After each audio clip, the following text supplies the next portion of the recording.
Two fire investigators have testified they've concluded the fire that killed Thomas and Stephen Coonrod on March 7th was set by an intentional human act with the use of an accelerant. Testifying Tuesday in Highland County Common Pleas Court that although no accelerant was found at Apartment A on 150 Lafayette Street in Greenfield, State Fire Marshal's Office investigator Trace Lawless and Jim Hunter, a fire investigator for the property owner's insurance company, each concluded that the fire was intentional. Hunter called it arson. Wesley Coonrod could face the death penalty if he is convicted of capital murder charges.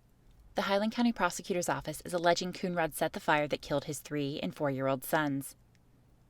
Defense attorneys William Mooney and Jerry McHenry have alleged that the fire could have been set by one of the children. What we observe on the east wall of that closet is 2 children trying to get out of the closet. There are hand marks upon the walls. There are feet marks upon the baseboards. The scraping of the walls. This environment is starting to heat up and it's smoky and hot in there. And they're trying to find their way out of this closet.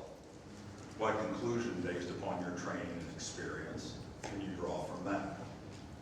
This, once again, is these children trying to get out of the closet, get out of that hot environment that is now filled up with smoke, trying to leave the area and the environment that they are now trapped in. My professional opinion, based on training and experience, this fire at 158 Lafayette was set by an intentional human act with the use of an ignitable liquid. The fire origin being in the hallway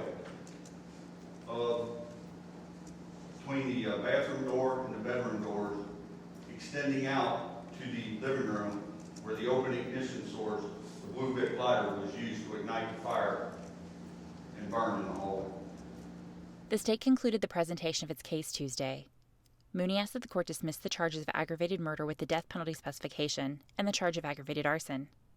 Highland County Prosecutor Jim Grandy argued that the state had met its burden of proof and presented sufficient evidence to substantiate, quote, that Coonrod did in fact set the fire. Highland County Common Pleas Court Judge Rocky Koss overruled the defense's motion. With the permission of the court and the prosecutor's office, the defense had begun presenting its case on Monday with expert witness Kevin Keaton, a paid consultant who investigated the fire on behalf of the defense. Keaton, who had to testify out of order because he will be out of the state for the remainder of the trial, told the court that through his investigation, he found the cause of the fire to be undetermined, but he could not rule out an intentional human act, but also said that it could have been set by a juvenile fire setter. When the defense continued with the presentation of its case Tuesday, several members of Coonrod's family were called to the stand, including his sister Kathy Jo Smith. Smith testified about her brother's devastated reaction to the hospital when his children were pronounced dead. The doctor came around the corner and he told me that the kids could not be resuscitated. And I just dropped to the floor and Wesley was in there. He was holding Thomas and he was making Thomas breathe. And he tried to put air in his mouth. And then he told me to give him Stephen. And I just went over to Stephen and I couldn't pick him up. I hugged Stephen, but I couldn't